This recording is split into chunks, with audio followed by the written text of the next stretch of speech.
historic World Cup year, a European Championships that captivated a continent, a 14th Champions League win for Real Madrid, and the goal-scoring exploits of a footballing phenomenon from Norway. 2022 was the year that had it all.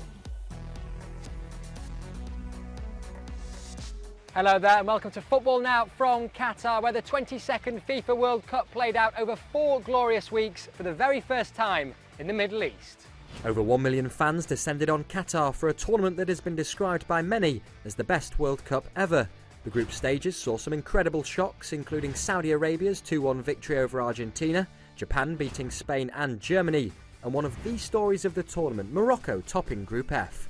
After they beat both Spain and Portugal, a gallant loss to France meant that it was Didier Deschamps' team in the final who would face an Argentina side who overcame Australia, the Netherlands and Croatia in the knockout stages.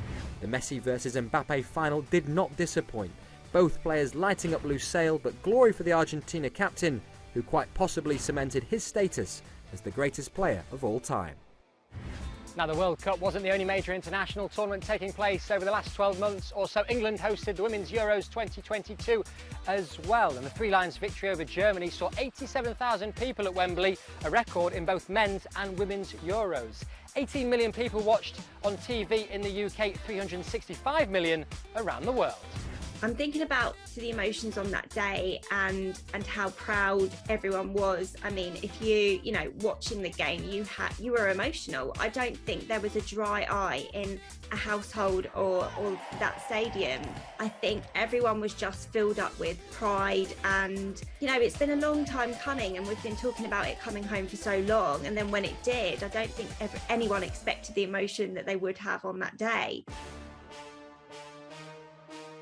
Just a few months earlier, across the Channel, Paris stepped in to replace St. Petersburg as the hosts for the Champions League final. Off the pitch, things didn't run smoothly, but on it was very much business as usual as Real Madrid continued their utter domination of the competition. A 5th triumph in the last 9 years was sealed by Vinicius Junior's winner against Liverpool. They've been winning the Champions League many seasons without being the best side in Spain. In 2014, in 2016, in 2018, they didn't win La Liga, and yet they won the Champions League. So normally in the big occasion, they are capable of inflicting a defeat to anybody, and this is a very, very peculiar skill of Real Madrid.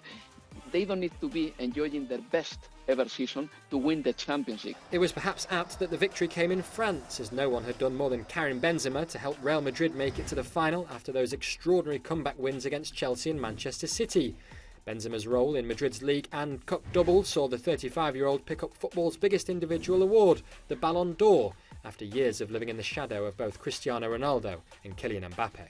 I think that Karim Benzema's story is a story of maturity. It's the story of a player who has been improving year after year. It's the story of a player who is looking after himself a lot. He has used some extra sports just to improve his fitness. Like, for example, he's doing plenty of boxing sessions as well, just to keep himself neat, tidy, clean, lean, and very slim. On top of that, his knowledge of the game is phenomenal. Well, one man that will no doubt have his eye on a future Ballon d'Or win is Erling Haaland. The 22-year-old Norwegian striker is breaking even more records now than he did for Borussia Dortmund. He scored 3 hat-tricks in his opening 4 home league games for Manchester City, followed by a treble against their biggest rivals, Manchester United, meaning that he scored an incredible 17 goals by the 2nd of October.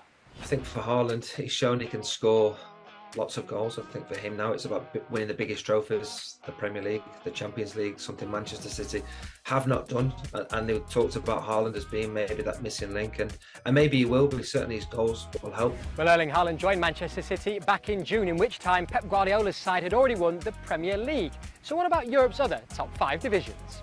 In France, Paris Saint-Germain reclaimed their crown after Lille's surprise win in 2021. It still wasn't enough to prevent manager Mauricio Pochettino from losing his job.